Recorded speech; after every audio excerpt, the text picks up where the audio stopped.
This is the EKB TV Evening News. Local news at 6. Tonight on EKB Evening News at 6, Senate Majority Leader Mitch McConnell talks about coal during a visit to Pikeville. Good evening, I'm Gary Sloan. And I'm Cindy Mae Johnson. We'll get to Senator McConnell's story in just a moment, but Gary, as you know, the big story, as is often the case in the month of April, has been weather today. Absolutely strong to severe storms move through the area. Lathan Hopkins is in to give us the very latest. Those storms moved through this afternoon. Some of those storms producing hail up to 3 inches in diameter. That is near the size of a baseball, and I can show you some of those photos coming up here in just a little bit. The latest Doppler radar, the good news is the storms have moved out. We do have a couple of light showers still moving through parts of eastern Kentucky, but nothing like what we had a little bit earlier. The severe thunderstorm watches have been dropped. That is definitely good news. Are we out of the woods?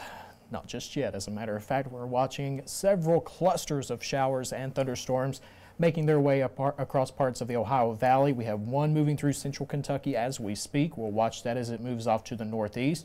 You have 3 others from southern parts of Indiana, Illinois, all the way back to Missouri. We will watch the storms as they continue to move off to the east, and the trend has been for a little bit of a southeasterly jog during the day today. We will watch that and, of course, have a complete look at your forecast coming up here in just a couple of minutes. Thank you, Lathan.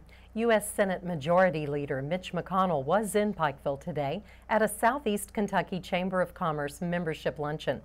McConnell spoke mostly about eastern Kentucky's troubled coal industry. He said he plans to fight increased regulation in both the courts and in Congress, but he added there is also a role for economic diversification.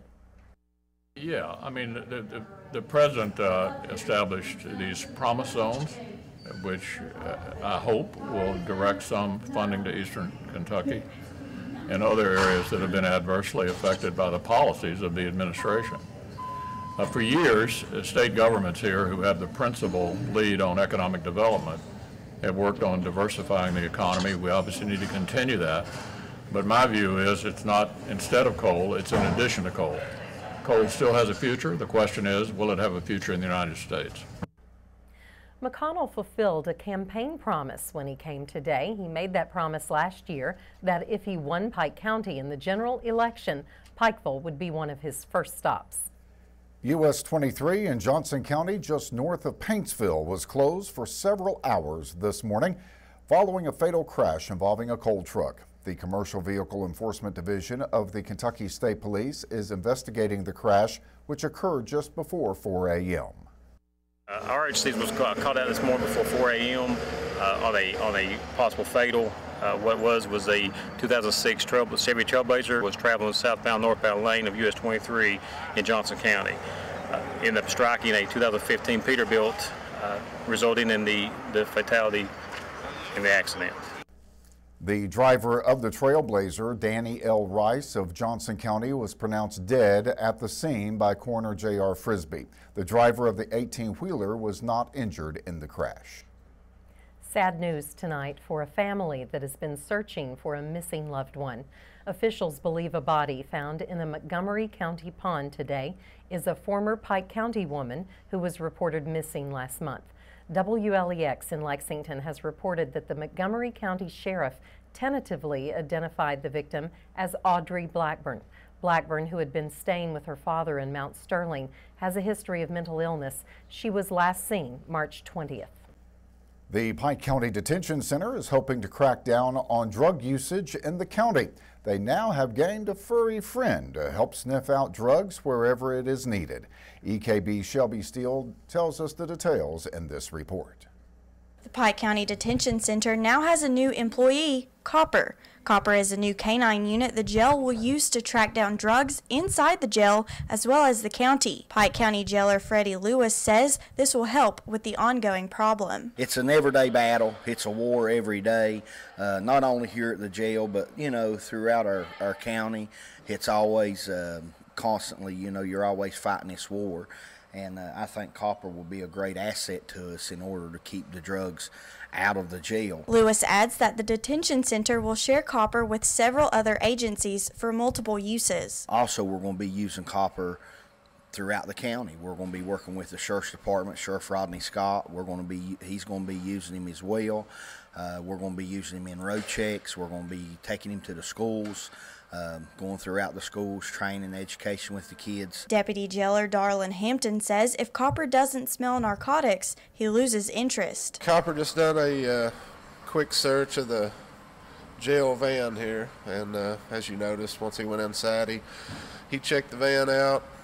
He didn't pick up any type of narcotics or anything, so pretty much he's finished with his game. He came on out of the van, had no interest of going back in. Hampton and Copper have bonded over the past several weeks in order to prepare him for his first day of work. I guess I kind of took over housing it and keeping it, and he asked me to be his canine handler. The handler, you keep the dog with you all the time. I keep it at the house.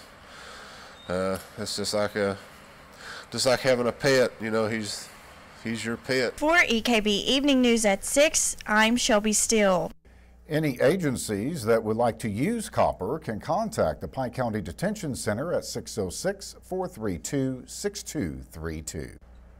Well, Elkhorn City is considering the construction of a new wastewater treatment plant because the current plant is operating at full capacity. The council met last night to discuss the issue. Our EKB News reporter Courtney Levern was there. With the current wastewater treatment plant at full capacity in Elkhorn City, the mayor and other council members met on Tuesday evening to discuss plans for a new treatment plant in the community. The purpose of the project is twofold, actually. It's to improve the sewer system for the citizens of Elkhorn City, and the second purpose of that would be to allow them to have excess flow for any economic development opportunity that may come down the pike in the very near future. Since the current plant is at full capacity, it has affected the area by keeping away new businesses that might be interested in coming to Elkhorn City. And it's got to happen. It ain't like something we want to go build something that just because we want to build it. This has got to happen before we can live, before the people can stay here. I mean, we're at that. And this is one thing I really believe wholeheartedly. If it doesn't happen with us doing it, and us it being Elkhorn Cities, somebody's going to come do it. I mean, one way or another, it's going to happen. The new plant is expected to hold 400,000 gallons per day, more than double the amount and capacity of the current plant, which only holds 150,000 gallons when it's full. This town has more potential for growth, particularly in the area of tourism, and I know that that's a little bit of a sore point in some areas, but it has more potential for growth in the tourism industry than any other town that I have in my 5 counties. Because you're positioned perfectly for that growth that's coming now. And you cannot grow unless this problem is taken care of. The new plant will be directly adjacent to the existing plant at John Moore Branch. We got to go fast. We got to move forward to make this happen. And I really think that Elkhorn City will grow tremendously. A survey is in the works to gain more information for the project from the public. Reporting for EKB Evening News at 6, I'm Courtney Levern. Coming up, a grant has Pikeville Police looking for distracted drivers. And Pike County considers building an ATV trail to attract tourists. We'll be back in just 2 minutes.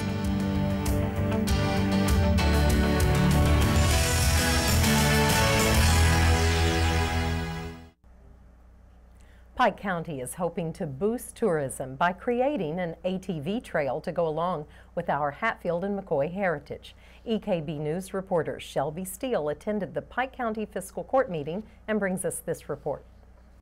The Fish Trap Recreation Club is trying to motivate the Pike County Fiscal Court to speed up the process in the ATV Trail project. Fish Trap Recreation Director Taylor Justice says this has been a long process, but they are willing to go the extra mile. The biggest holdup is property owners going on other people's property owners. The law is that the fiscal court can control the county roads, but they can't control the individual property owners passing on their property and stuff like that, because that's trespassing. But the thing that a lot of people don't understand is if a trail system like this comes in and they're on your property, then you lose all that liability off of you. Justice adds that this could also boost local tourism and give ATV enthusiasts more places to ride. The people in this area, that's something that they're all been doing anyway.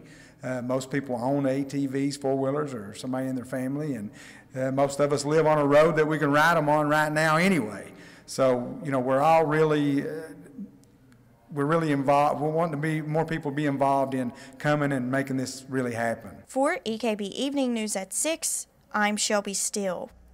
April is National Distracted Driving Awareness Month, and thanks to a $5,000 grant, the Pikeville Police Department will be out in force watching for drivers not paying attention to the road.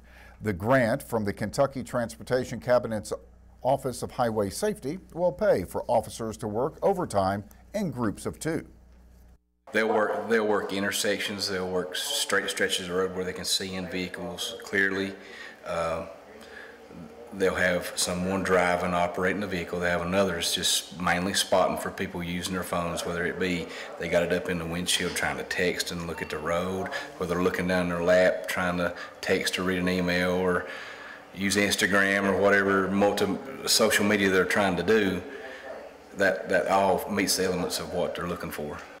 And even though many people believe distracted driving is the same as texting and driving, Captain Edmonds says there are many more things the officers will be watching for. There's a lot more to distracted driving than just phone use. It could be eating while driving. It could be ladies putting on makeup. They can be reading a newspaper. Anything that's taking your focus from the roadway to something else is distracted driving. And there's charges. You know, it doesn't have to be the communication device charge that they've came out with. There's other charges that fall in those categories like careless driving, things of that nature. So you can be charged either way. The grant money is to be used during the entire month of April. Pike County Judge Executive Bill Deskins and the Pike County Fiscal Court recognized the Pike County Shrine Club's A-Team officers last night. The Pike County Shrine Club A-Team provides transportation for children and their families to the Shriners Hospital for Children. The team has provided transportation for almost 100 kids since last year. They rely on fundraisers and donations to provide transportation assistance at no charge to the family. The A-Team was presented certificates of appreciation in recognition of their contributions to the community. The team's next fundraiser will be the Hillbilly Day Car Show on April 18th. The Shriners Hospital for Children provides care in the area of orthopedics, burn care, spinal cord injury, and cleft lip and palate, regardless of a family's ability to pay. 2 new members have been appointed to the Pikeville-Pike County Airport Board of Directors. In a joint decision by Judge Executive Bill Deskins and Mayor Jimmy Carter, Walter E. May and Frank Hatcher were named to the board. Walter May and Frank Hatcher was appointed to the board to replace 2 board members whose terms had expired. When you look at the 2 appointments and the rest of the composite of the board, it's a great composite of different people with different backgrounds. You look at Walter May as a past mayor, the administrator of one of the largest employers of not only Pike County, but definitely the city of Pikeville. You look at somebody that's trying to enhance health care with trauma care and the need to try to work on bringing MedFlight back into Pike County. That's extremely important to Pike Countyans and the entire region. Frank Hatcher, a guy that once served on the airport board, did a wonderful thing. He's a good friend, and obviously the airport, Hatcher Field, was named after his family, which donated the property to the county, which then was vested by the joint board. So we're extremely excited with the new appointments of Brad Hall and Paul Patton to have a really great lineup that have a lot of influence and a lot of interest in the success of Pike County. May and Hatcher replaced Jack Sykes and Greg Johnson on the board. Well, coming up, Andrew Joyce brings us the latest on the Cincinnati Reds in sports. The first EKB Chief Meteorologist Lathan Hopkins will be back with his complete forecast. We'll be back in just 2 minutes.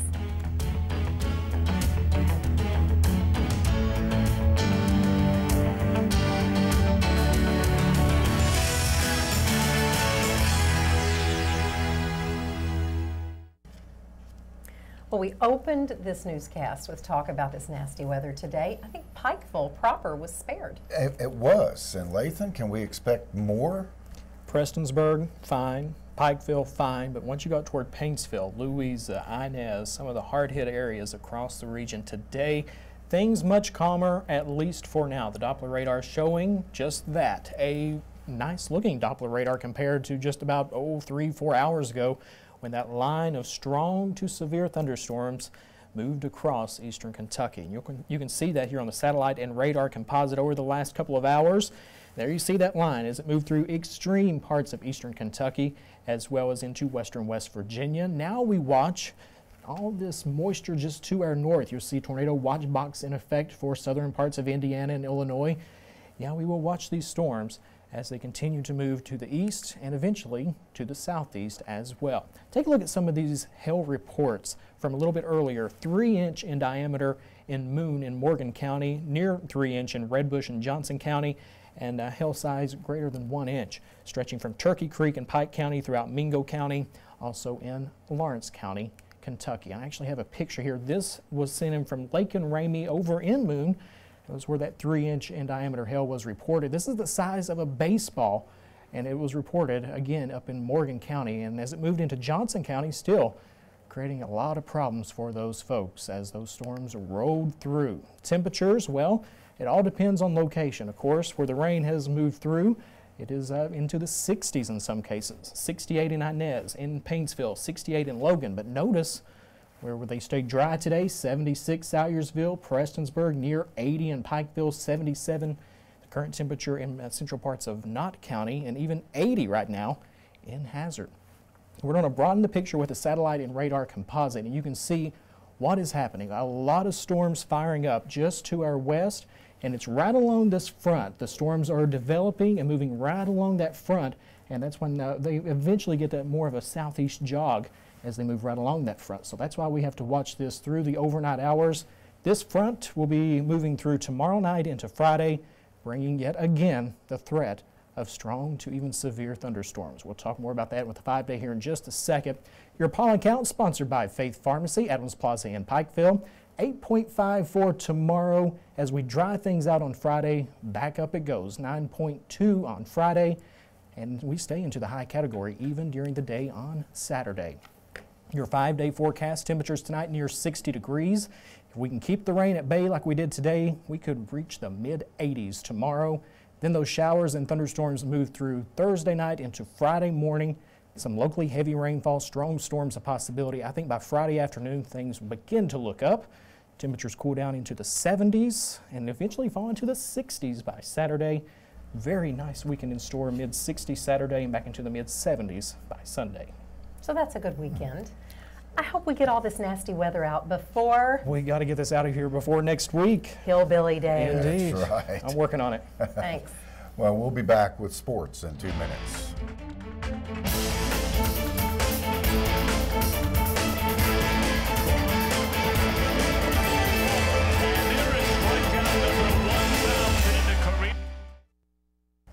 Well, the Cincinnati Reds started off the season in a nice way. They're back in action today. Monday was opening day. Right. Tonight they call it opening night. Aha. The first night game of the year. We'll get to that. In sports action, UConn knocked off Notre Dame last night in the NCAA Women's Basketball National Championship. The Huskies knocked off Notre Dame 63-53 to win their third consecutive national title and the 10th overall. All of UConn's championships have come under head coach Gino Auriemma. The Huskies were led by Kalina Mosqueda Lewis and Mariah Jefferson, who each had 15 on the night, and Brianna Stewart, who had 15 rebounds and blocked 4 shots, was named National Player of the Year. Once again, the Huskies took the title last night with the 63-53 win over Notre Dame. And the Cincinnati Reds are back in action this evening, hosting the Pittsburgh Pirates. Opening day took place Monday, and the Reds came out on top over the Pirates 5-2 thanks to a 3-run blast from Todd Frazier. He'll move into the third spot in the order after breaking the tie against the Pirates on Monday. Frazier now has 29 career home runs and 80 RBI. The matchup tonight, 7-10. First pitch, Mike Leake gets the start for the Reds and Garrett Cole for the Pirates. And it was senior day for the University of Pikeville lacrosse program. Yesterday, the lacrosse program in their inaugural season wrapped up senior day. They will graduate 3 seniors, Yen Lin Tran, Mona Branham, and Lacey Turner. Turner scored UPike's lone goal yesterday in their 9-1 loss to UVA Wise. The game was stopped at the 50th minute mark due to unsafe playing conditions as the rain continued to pour. The Bears hold a 1-6 record in their first season and will play again at home 4 p.m. Friday, hosting Asbury. And turning our attention to local baseball and softball. Due to inclement weather yesterday, many games were postponed last night. In high school baseball action, Sheldon Clark knocked off Paintsville 2-1 in the 15th Region All-A Classic. The All-A Classic continues tonight, weather permitting. South Floyd meets Betsy Lane. Allen Central takes on Shelby Valley. In other action on the Diamonds, McGoffin County will go to Breathitt County. And in softball action yesterday, Belfry got the win over Pike Central's Lady Hawks 11-4 in a 60th District regular season matchup. In softball today, Phelps takes on Allen Central, Eastridge meets Betsy Lane, and Pikeville will host the Shelby Valley Lady Badcats in 15th Region All-A action. In other games, South Floyd will be at Prestonsburg. Weather permitting, these games will be played tonight. And in breaking news, do they stay or do they go? That question on every Kentucky basketball fan's mind. Earlier today, CBSSports.com reported that the twins, Andrew and Aaron Harrison, will enter the NBA draft. UK has announced there will be a formal press conference for Wildcat players declaring for the draft, 2:30 tomorrow at the Joe Kraft Center on the UK campus. What's your call? What do you think? I think we'll probably lose 5. 5. Maybe 6. Ouch. We'll be back in 2 minutes.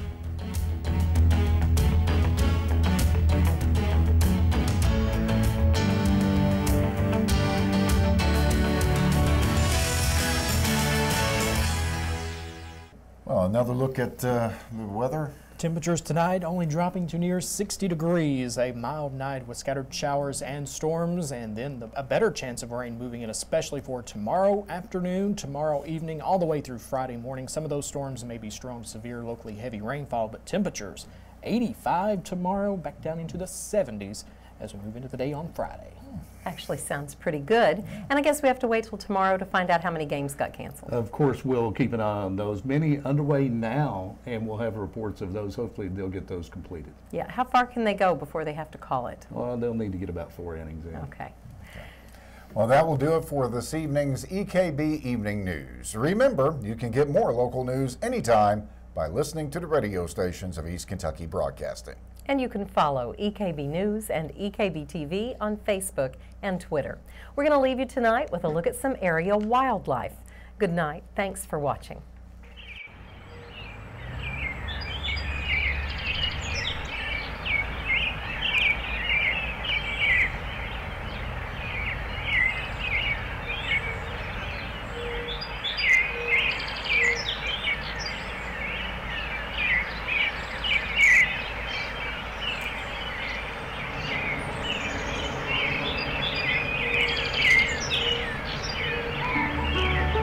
How do we give every patient the best?